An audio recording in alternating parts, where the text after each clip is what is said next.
Okay, good morning. Good morning. Does anybody have any questions? Just let me know what's going on. I haven't been for a while, evidently. No. I'm going, oh! So we do have an email list if you want your email added to Dr. Smith's email newsletter. We just send out information. We'll do it once a week and get you good information from him and links to things he suggests that you do and articles. It'll be good information. So there is a paper going around if you want your email or any of your friends' email on there. They can always unsubscribe if they don't want to be part of it. Also, we have been recording the videos and they are available on YouTube. So in that email that goes out, there's a link to his YouTube page. So it'll show you all the videos we've done. And every time, if you subscribe, every time we put a new one up, you'll get an email notification that they're there. So I encourage you to do that. And Just share them. remember, we are not professionals. No, we are not But professionals. the content is excellent. You will be The when we get information through. is That's just right right. on. So just I can tell I'm information here. for you, and if you want to spread the word, okay? What's your name? My name is Denise. Denise Roedel. I am one of Dr. Smith's daughters. I'm a massage therapist here, and is down the hall from him. So, and this is Deborah. She's She gave a another pen? daughter. What are Mindy's parents? Well, I think I've got one in here somewhere. I usually love them. have.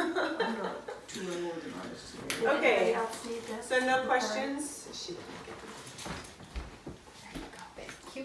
Okay, well, let's get started. Today we are talking about fasting for health. Pass this around.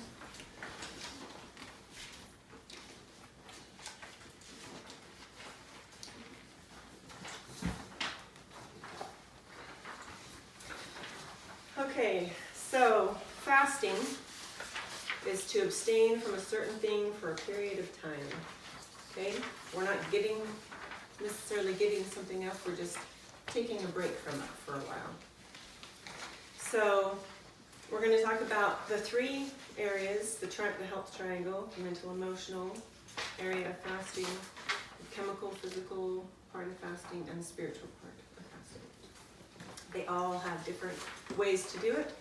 They're all intertwined as one area of health affects all the others. So just gonna talk about that. Okay, mental emotional, we're gonna talk about that one first. Technology is a useful servant, but a dangerous master. That's the kind of fasting we're talking about today. Fasting from basically technology. You can apply this to other areas of your life, the emotional part. Sometimes we have toxic relationships or things that happen in our lives that cause us emotional stress, and we can purposely take a break from those if we are living our lives with purpose and planning. So part of the mental fast benefits from technology, it can reduce your stress if you take a break. Sometimes watching TV or listening to the news or scrolling through Facebook or Instagram or whatever you subscribe to, there's stuff out there that causes stress, and that's all you're immersing yourself in, you're causing yourself more stress by seeking those out and listening to, watching them. So you can take a break from that. Taking a break from technology helps us to be more present in our lives. Have you ever been somewhere talking to a friend and their phone beeps and they get out and pay attention to it, or they silence it, or they pay attention to it at all? They're not there with you. They're with their phone in the back of their mind. So if you take a break from it, it helps you to be more present, more one-on-one, listen to people, actually show you really care about that person or where you are. Some people have, like in school, a lot of teachers don't really care if the kids have their phones out and they're on them. They're not really present in class or at church or in a business meeting or with a group of friends. So yes, Can I just make a comment on that? Because there was a point in time where that became very clear to me. I was at the Polynesian Cultural Center in Hawaii with my husband, and we were, watching all the different shows and everything, and I was trying to capture everything on video and everything on camera. And there was a point where I realized I'm not actually even seeing what I'm here to see because I'm so worried about documenting it for later. And so I put my phone in my pocket and just watched it with my eyes instead of with my camera, my phone lens, and my whole day changed. Like, I enjoyed it. I wasn't worried about anything else other than the time with my husband and seeing what I was actually there to see. Thank you. That's a good point. It makes a difference. It does make a difference. Yes. Thank you, Deborah. The next point is it can lower our anxiety. Sometimes when we're, take Deborah, she was more concerned about something else instead of being present where she was, and it was causing maybe a little anxiety in her life. When we see how other people are living their lives, sometimes it can cause us some anxiety. And the next one, depression. People show the best sides of their lives, not generally what's really happening and what they really feel and what they really think. So looking at somebody's best and comparing your worst can cause anxiety and depression when comparison does that for both of those. So taking a break from technology can help improve our physical health and posture. Dr. Smith talks a lot about posture. Proper alignment is great, right? So when we're on our phones, where are our hands? In front of us. Thumbs are in, right? And you're looking down. You're looking down and you're doing your thing. Or if you're on your computer, you're still forward and down, right? So just take a break. If you work at a computer for a living, you have to be like that. But you can take a break. You can take a break and stretch and reverse that front to go back and help your physical health and your posture by just putting things down, taking a break. It can help you improve your sleep. A lot of sleep studies have been done to show if you have been watching your screen, that blue light affects the way you sleep. And also the content you're watching activates your brain instead of helps it calm down and prepare for sleep. Yes? So is that just if you're watching it like within an hour or two before you go to sleep, or all during the day if you're on the computer a lot? Does it affect your sleep from earlier in the day, or is it just right before you sleep? It's right before. They say about an hour before you go to bed, put that stuff away and read a book. Have a conversation with somebody. Write in your journal for what you did for the day. But putting your screen away for about an hour before you go to bed is recommended to help you improve your sleep. The TV is also the blue light. Yes. So that counts as a Really screen. any screen. Not just a phone or a computer, TV as well. Taking a break from technology helps you improve your focus, which goes along with being more present. When your brain is shifting from thing to thing, when you're scrolling through your phone or watching program after program, your brain is going like this to all different directions. And it helps create pathways in your brain that make it harder for you to focus on things. You're training your brain to be scattered instead of singular. So taking a break from scrolling, flipping through channels, whatever your technology is, it can help you be able to focus better on a single thing instead of being scattered. Some ways ideas to implement fasting from technology. So I follow a guy on Instagram, his name is Ed Milet, and I know this is on technology, but he posted something the other day that was really helpful and made me think about how I start my morning. He said, don't touch your phone for an hour after you wake up. Do something else. Exercise, meditate, eat breakfast, all those good things without your phone. So you're not training your brain that you need that when you get up, that you can take a break and do good things for yourself. So don't grab it for about an hour, or don't turn the TV on, or don't boot up your computer for about an hour after you get up. Just let yourself center on the day. You can use the do not disturb function. Your computer has it, your phone has it. I highly recommend it. Sometimes, even if they're good things, we have a lot of good things going on in our life, but every time the phone buzzes or rings or the computer dings, it's drawing your attention away. So quiet it down. Put on do not disturb. Say, you know what, right now I'm playing with my grandchildren, or right now I'm focusing on bettering myself by reading a good book, or I'm on my whole body vibration and I'm not going to answer the phone, right? Use your do not disturb function. That can help. You can set time for you to use it. Mr. Rogers said parents need to set loving limits for their children and TV. The same goes for us. None of us are children, but we can set loving limits for ourselves. Say you like being on your computer, or you like being on social media. Great. Set a timer, and when it's done, put it away and go do something else.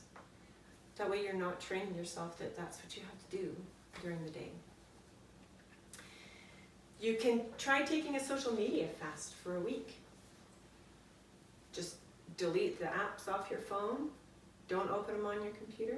And just take a break. We communicate with our phones, calls and texts, so that that's okay. But take a social media fast.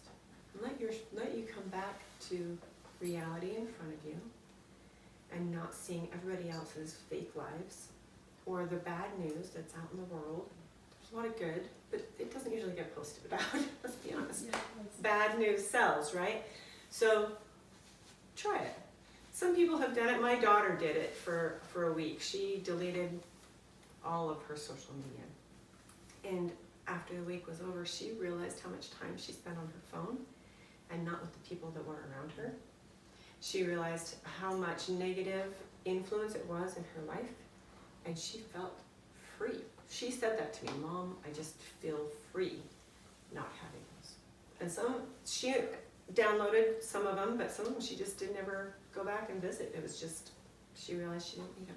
So, take a break. Can I share You an bet. experience? Back in 2017, we were stranded at the Atlantic airport, and I not on my phone very often, and everybody gives me a bad time because I take it with me, but I don't answer my phone, or and they get after me. But how people panicked because there wasn't no plug-in, and all their devices and their tablets, and just to see people how much they are really actually on their phone or their tablets or whatever they have, because the power was out. And this was from 1:30 in the afternoon till 5 o'clock in the morning. Wow. And It's a long time. the power didn't come on till 3 o'clock.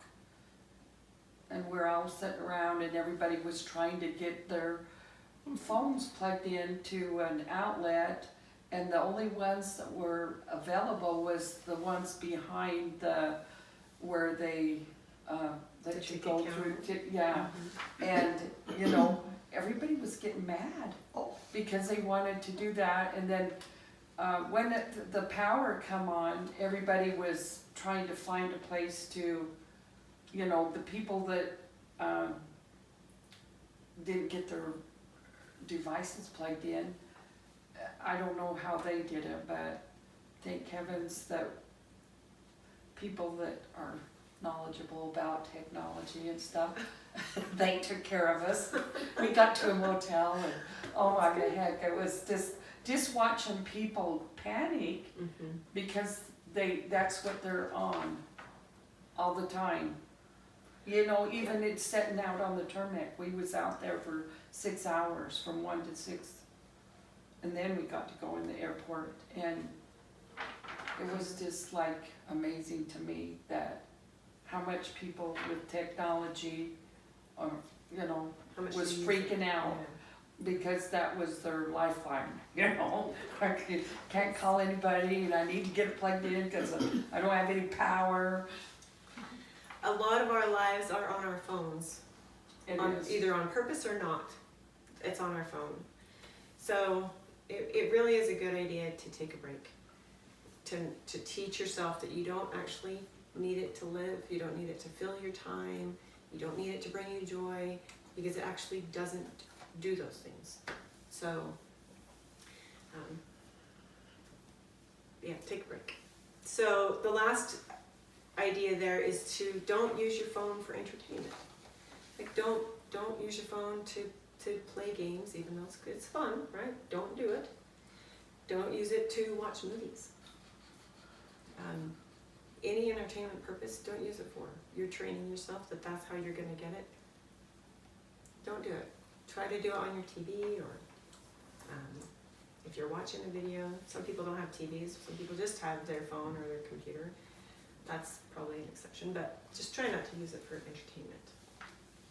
Don't get that emotional attachment, mental attachment to your phone for that purpose. Any questions on any of that? So the next one is physical fasting. Fasting is not nearly so deadly as feasting. We feed ourselves a lot of things that are not good for our bodies, and that's just kind of what we do. We do it. We're all guilty of it. But it's okay to take a fast, a break from eating certain things or eating at all. It's not going to kill you to not eat a meal or 2 or 3. You're not going to die. Make sure you drink, but you're not going to die. And that's important to learn, because a lot of us, like we tend to associate food with a lot of things. Gatherings. When don't you have a gathering when there's food? Right? There's always food. There's always refreshments, treats, whatever. Family gatherings, we have food around us. And those are okay. But let's take a break every once in a while from feasting and fast. Some benefits of physical fasting: you can lower your insulin. The insulin is a huge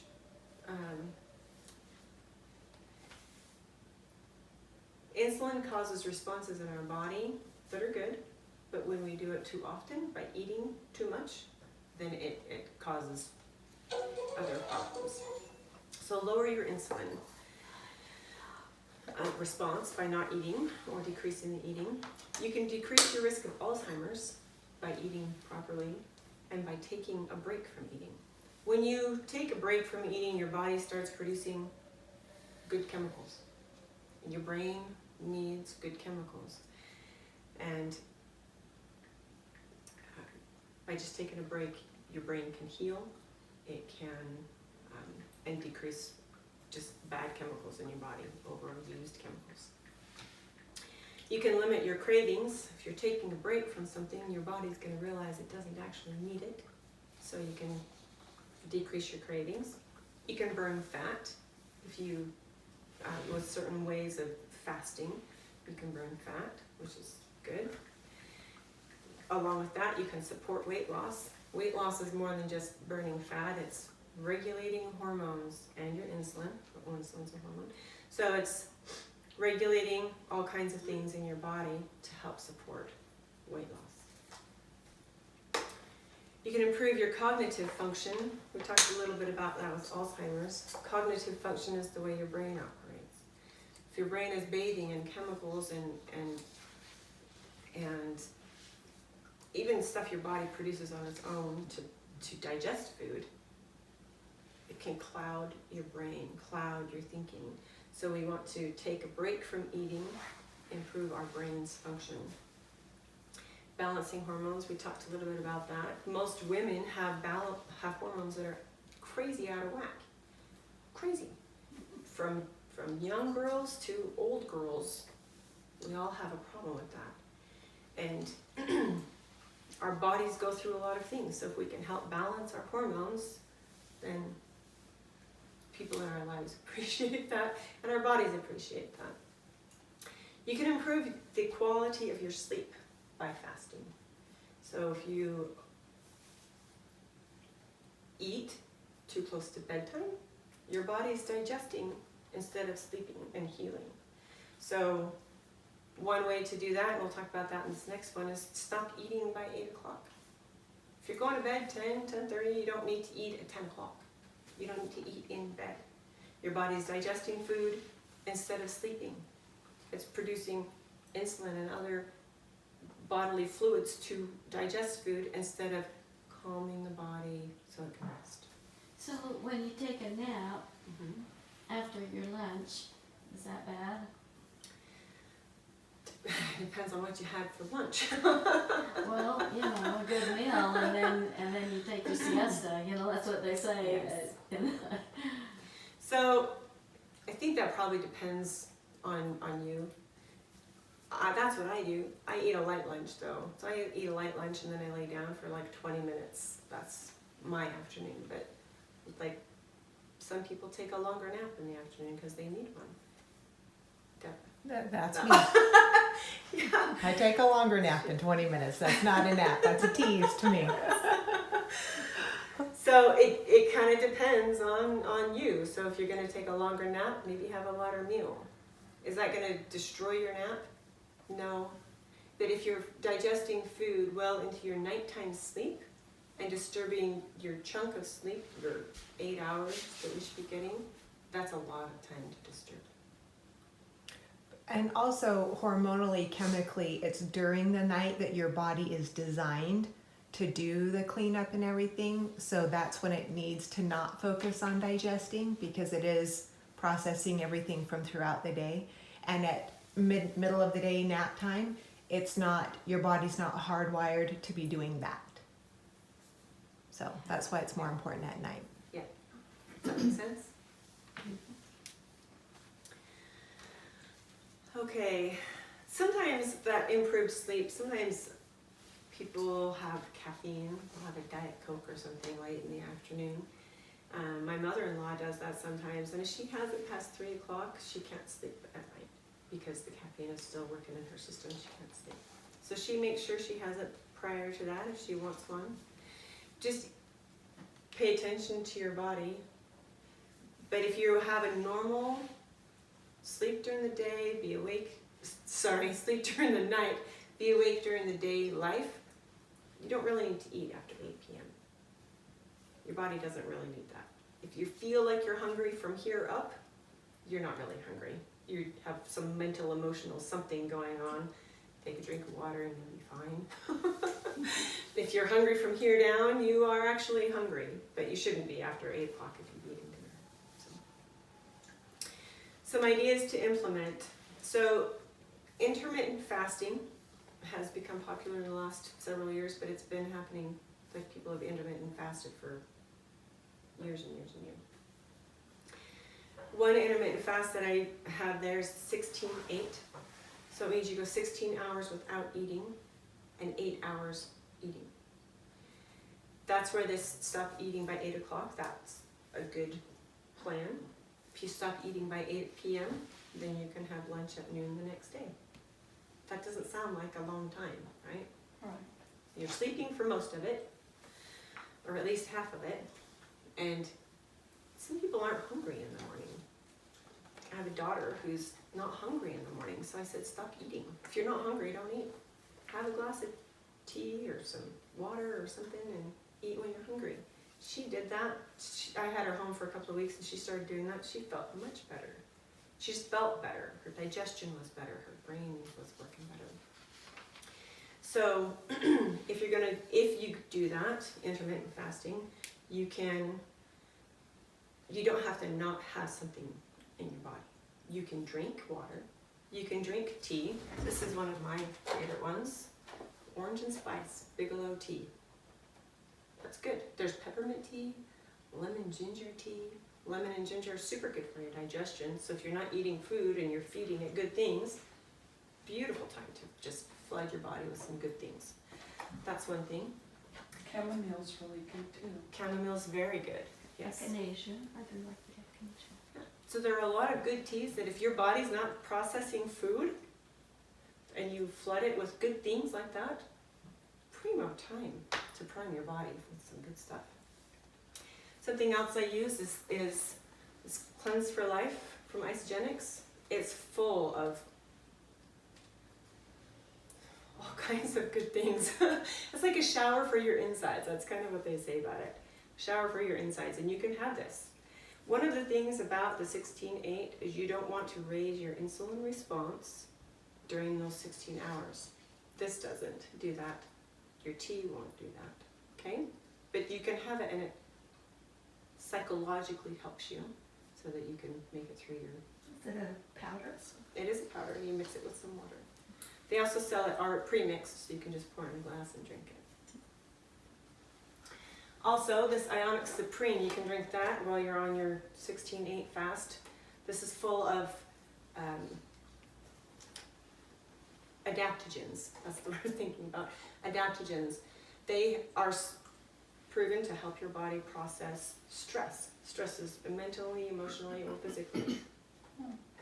And it tastes good. It tastes kind of like apple cider to me. It's also really high in minerals. So I use that for the adaptogen purpose, but also I tend to have blood pressure irregularity, and the minerals that are in it help me to stabilize and normalize my blood pressure. How about the detox tea? Detox tea is great. Okay, Yeah. because I like that and it's really good. Any tea or any tea that's going to support your body, this is a great time to do it because you're not digesting a bunch of food.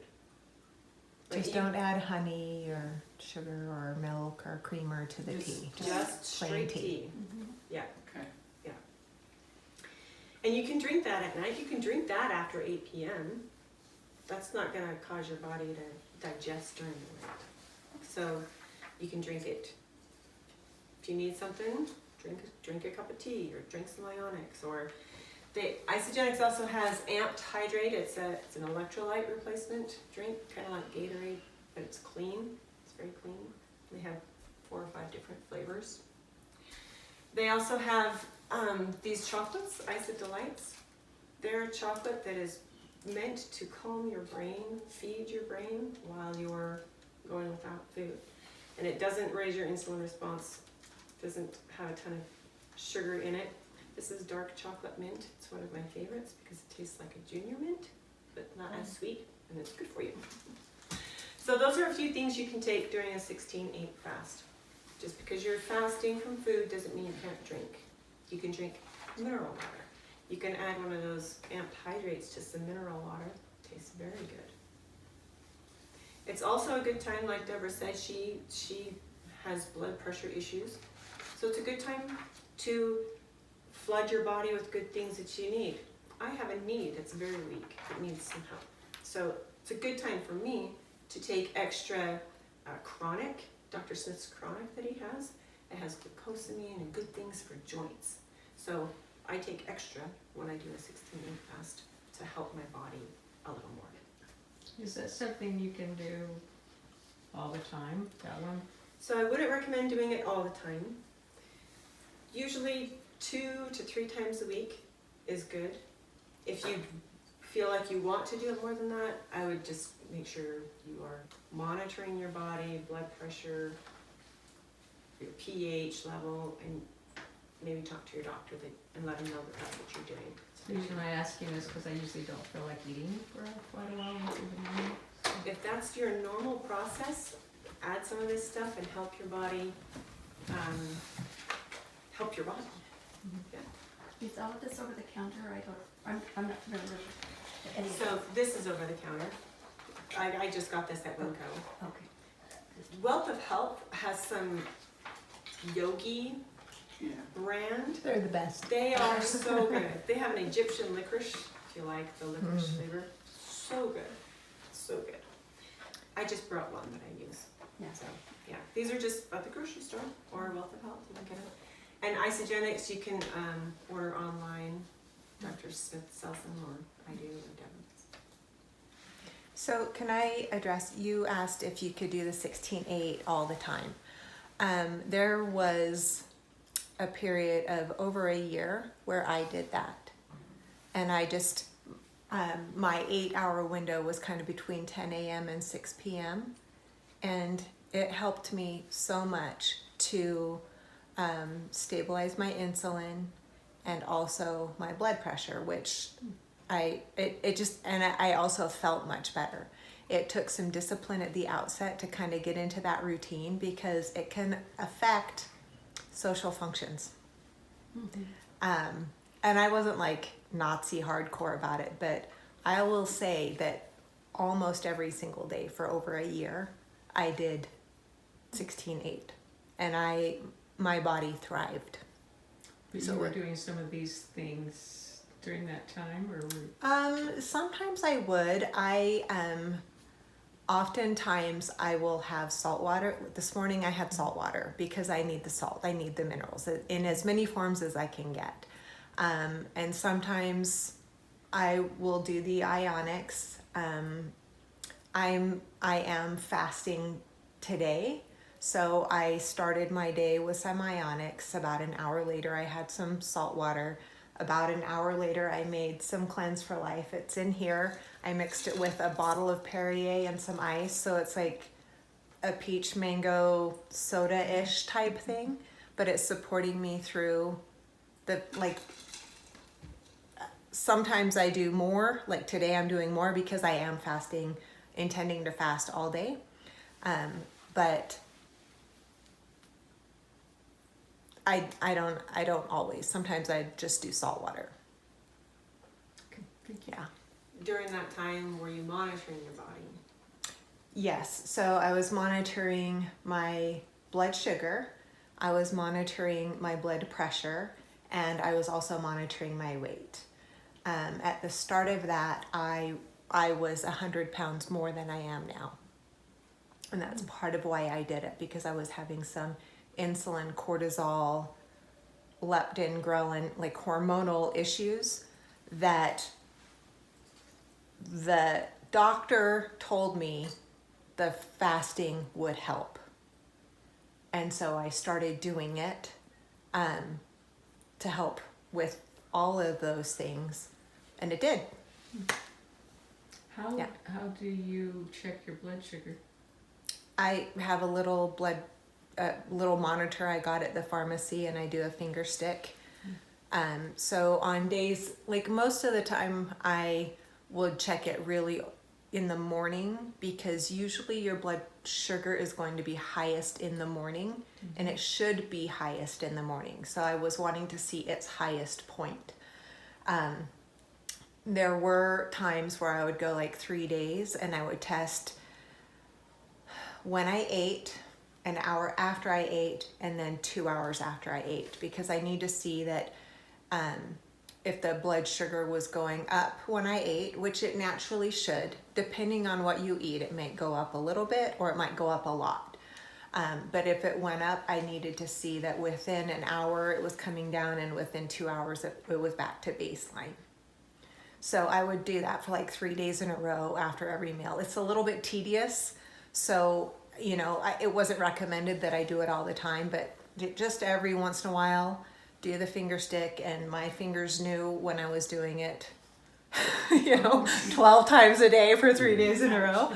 But it was very informative, and it helped me also to see that if I was on track with what I was putting into my body, how that was affecting my blood sugar, but then also if my hormones were readjusting to function normally. And they did. Now they function totally normally. It's no longer a concern. Great, thank you. Yeah. Any other questions about intermittent fasting? So you kind of do it naturally because that's what your body likes, right? So if you want to do it every day, you're doing it every day, go for it. Start feeding your body some good things during that time. If it's liquids and that's what you want, then do that. Yeah. Thank you. You're welcome. Unsweetened juice, that wouldn't be. No. If you juices will cause an insulin response and raise your blood sugar. So not juices. Really teas are very good for that. That Cleanse for Life, that's what it's designed for. It's designed to shower your body's insides with good things without raising your blood sugar. Okay, you're welcome. You don't want sugar in there. You can write this name down, Dr. Mindy Pelz. Last name is P-E-L-Z. She has a lot of YouTubes on intermittent fasting. She has groups that do it, so if you want more information, she's great. Can you She's spell a her great name, please? resource. P-E-L-Z is her last name. Oh, excuse me. Her first name is Mindy. She's great. She's a great source.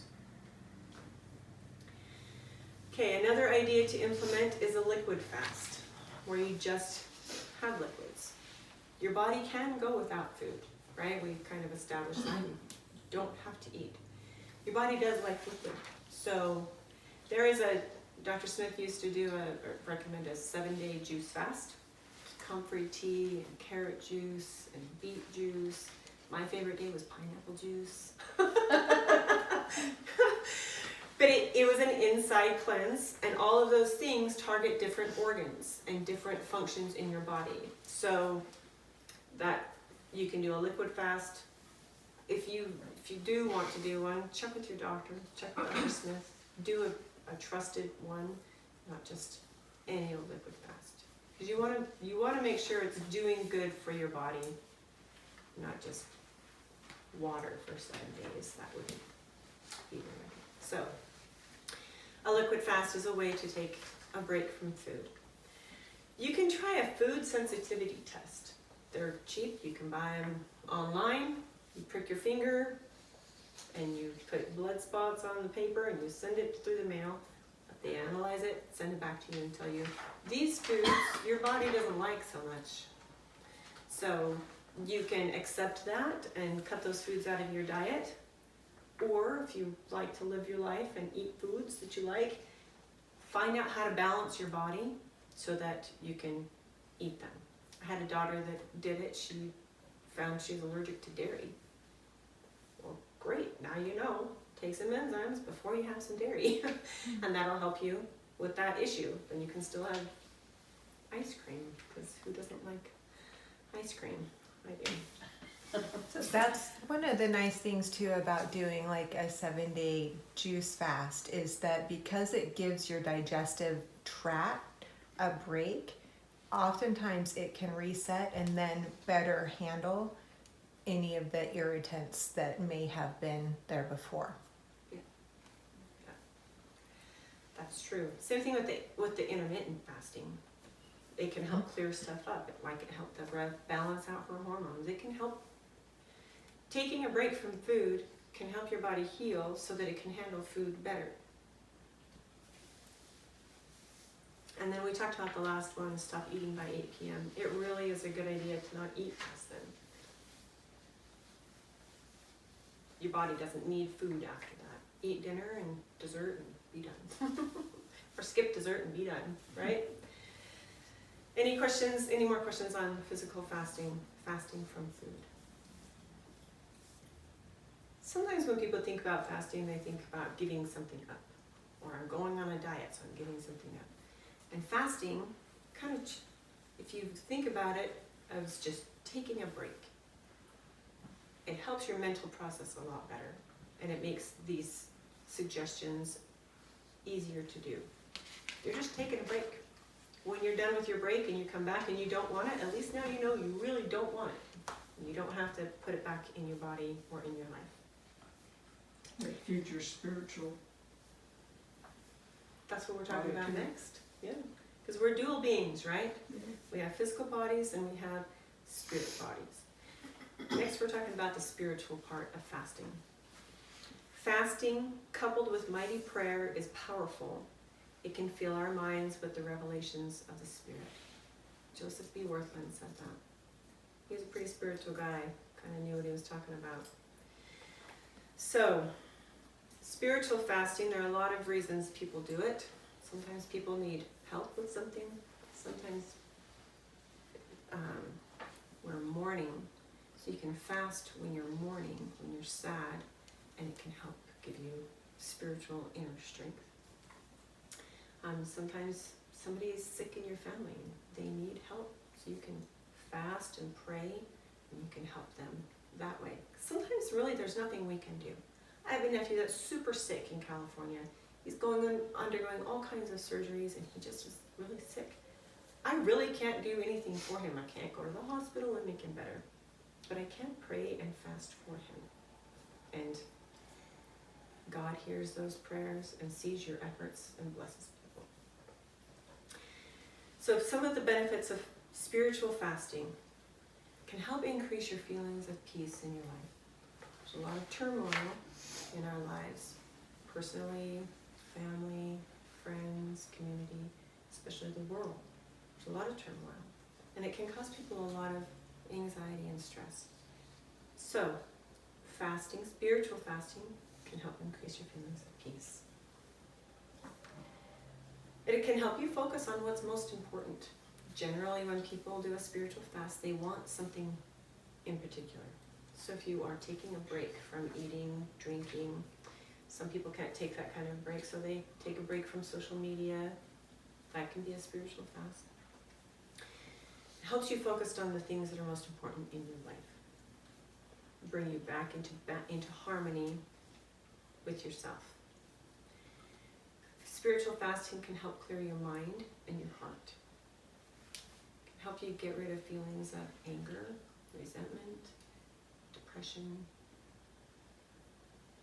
It can help clear your mind of stresses that keep going over and over and over in your mind. It can help improve your relationships with people. You can fast for a person or fast for help with a person. Sometimes I fast for my kids. They're going through hard stuff, so I fast for them to try to get them extra help. And when you do that, it binds you with another person on a higher plane, on a higher level than just a physical level. And that's a deep, deep connection. Spiritual fasting can help you grow closer to God or your higher power. Help you grow closer to Him. We all need more help in our lives, divine help in our lives. We can get closer to Him by doing that. It shows Him that we are willing to go without something. Go without something that doesn't have a whole lot of meaning really, for something that we really, really want. Something we really, really need help with. And I'm not talking about getting $1 million. Something you really, truly need help with in your life. It shows Him that you are serious about what you're fasting for. Fasting can help you have comfort in a trying time. Sometimes we're having trouble in relationships. Sometimes we lose a job. This last year and a half has been really hard on people in a lot of different ways. Ways that we didn't expect to ever have hard times for.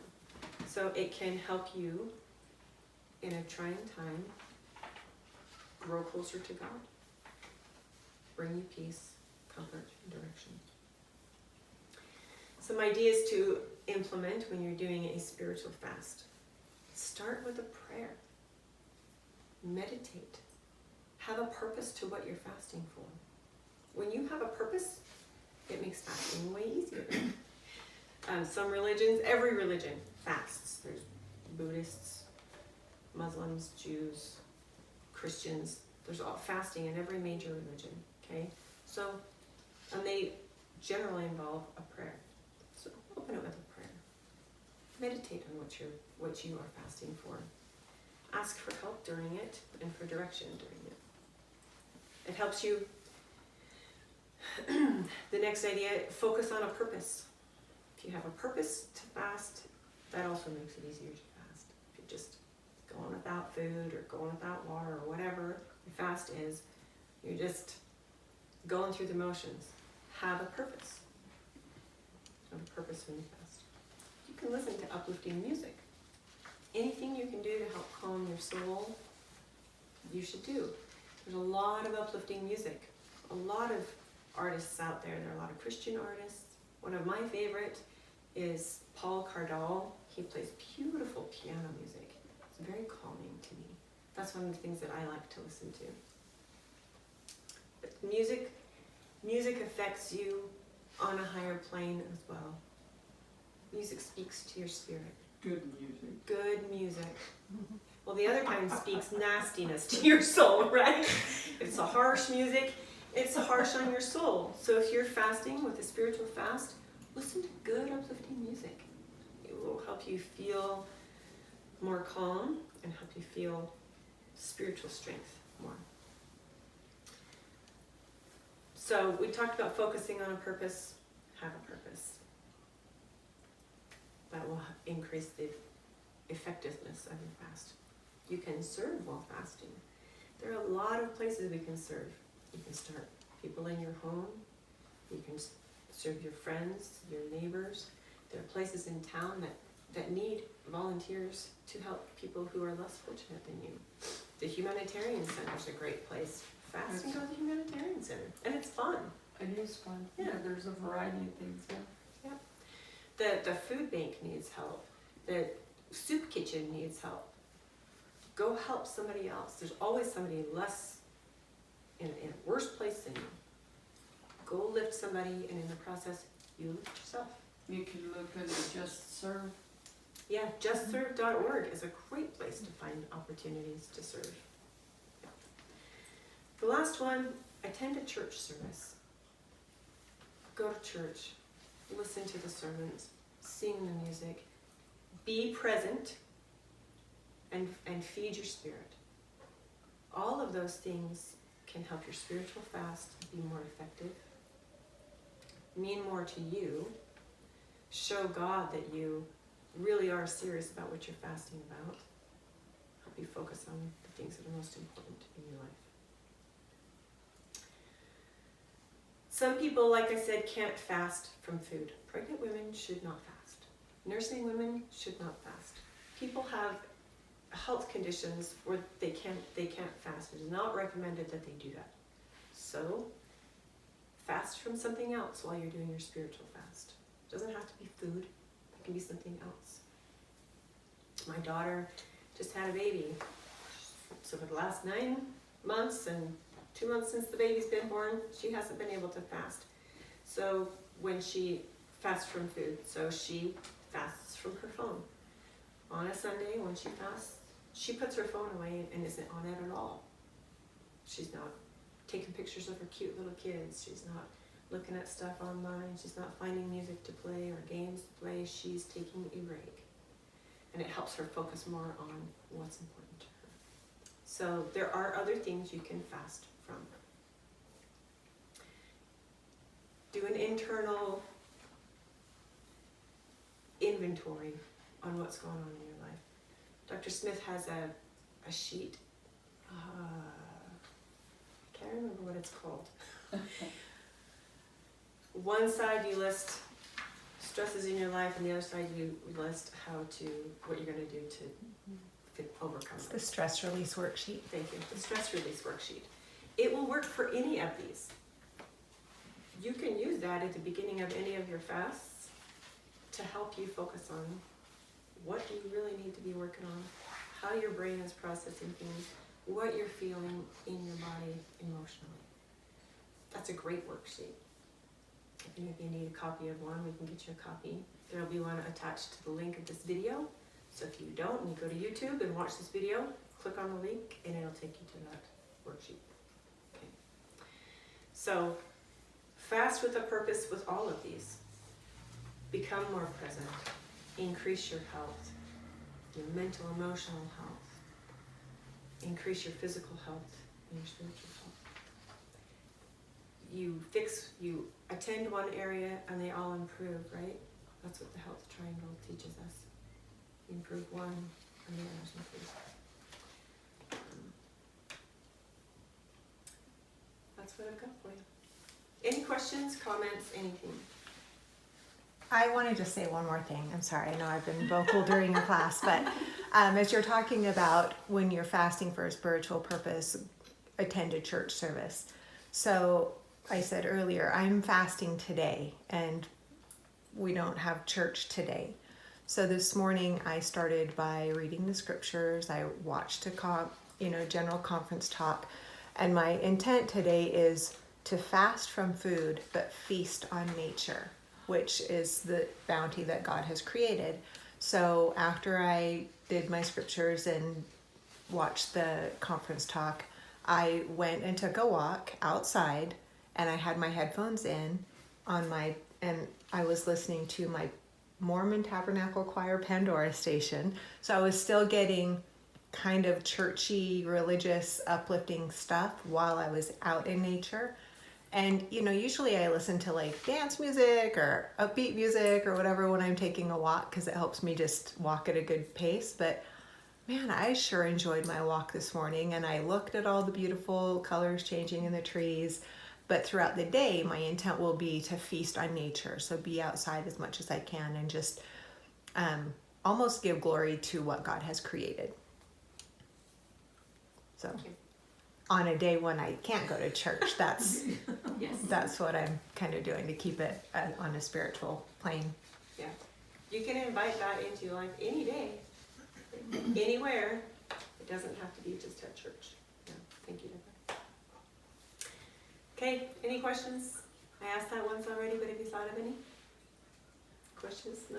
I missed what you went over with these. With these? Yeah. So this is part of to support a physical fast. Okay. So one of the ideas here was to do a 16-8 fast, where you go 16 hours without eating and 8 hours eating. So recommended you stop eating by 8 p.m. So from 8 to noon the next day, you don't eat solid food. You don't want to cause your blood sugar to spike, your body to kick insulin into gear, because we do that too much to ourselves. Mm-hmm. So instead of just going without food, you can support yourself with herbal teas, Cleanse for Life. It's full of good minerals and It's just like a drink mix. that's Okay. a powder.